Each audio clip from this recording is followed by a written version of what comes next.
देखिए अब तक इस घोटाले से जुड़ी सबसे बड़ी खबर क्या है। खबर यह है, खुलासा हुआ है कि अर्पिता मुखर्जी के घर से ईडी ने एक काली डायरी बरामद की है। उस डायरी में कई अहम जानकारी होने का दावा किया जा रहा है। अब इस बीच एनफोर्समेंट डायरेक्टोरेट ने पार्थ चटर्जी और अर्पिता से पूछताछ की पूरी तैयारी कर ली। एक रिपोर्ट देखिए, फिर हम रुक करेंगे अनुपम मिश्रा का, हमारे सहयोगी हमारे साथ जुड़े हुए हैं अपडेट के लिए। ये रिपोर्ट देखिए।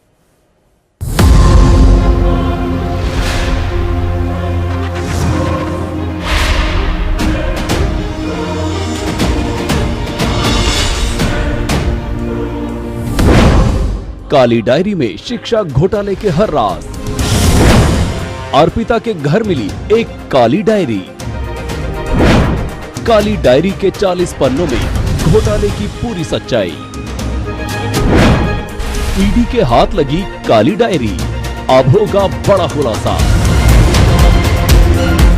मंत्री की करप्शन कनेक्शन की सबसे अहम किरदार है अर्पिता मुखर्जी, और उसी अर्पिता के घर से मिली है वो काली डायरी।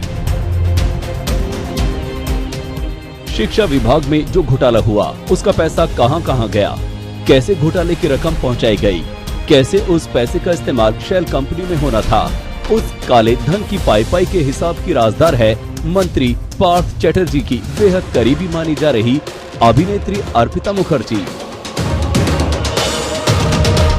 माना जा रहा है कि अर्पिता के घर से जो काली डायरी मिली है वो बंगाल सरकार के department of higher education and school education की है। इसमें 40 पन्ने हैं और हर पन्ने पर अहम जानकारियां लिखी हुई हैं। अर्पिता मुखर्जी के घर से मिली है एक काली डायरी जो खोलेगी एसएससी घोटाले के राज। जी हां, एक काली डायरी जो पश्चिम बंगाल सरकार के हायर एजुकेशन और स्कूल डिपार्टमेंट की है। वो डायरी भी अर्पिता के घर से तलाशी के दौरान बरामद की गई है। इस डायरी के 40 पन्नों पर काफी कुछ लिखा हुआ है। ईडी सूत्रों का दावा है कि ये 40 पन्ने जहां पर काफी कुछ लिखा हुआ है, उनसे इस घोटाले के बारे में बहुत कुछ पता चल सकता है। फिलहाल ये काली डायरी अदालत में सबूत के तौर पर पेश की गई है। 21 करोड़ के नोटों का ढेर भी अर्पिता मुखर्जी के आलीशान आशियाने से ही मिला था।